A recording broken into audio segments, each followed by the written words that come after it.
Zdravím vás, ja som Zero a toto bude návod ako streamovať. Budete na to potrebovať program OBS. Aby ste si nastavili OBS, musíte ísť do settings. Tu nájdeme viacero nastavení, ktoré vám vysvetlím po čase.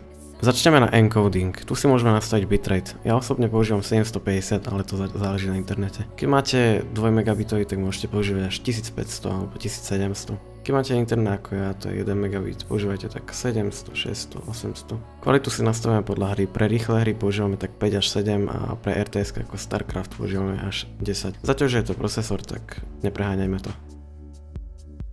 Ďalej si nastavíme prihlasovacie údaje do Twitchu alebo čokoľvek používate. Pod streaming service môžeme nájsť Twitch a ostatné streamovacie stránky.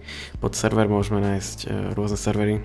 A vyberte si ten, ktorý je najlepší pre vás, ale asi to bude Frankfurt, pretože sme Slováci a Češi.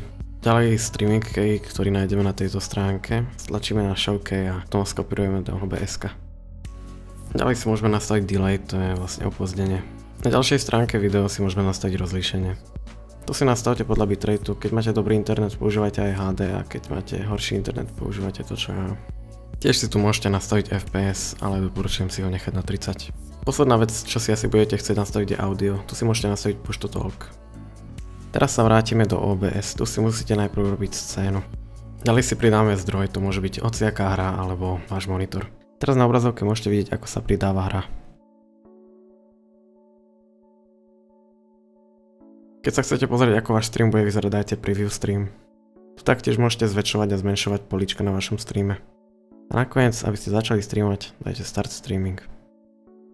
Tak dúfam, že vám toto pomohlo, snažil som sa, aby to bolo čo najrýchlejšie a najstručnejšie. Tak, bye!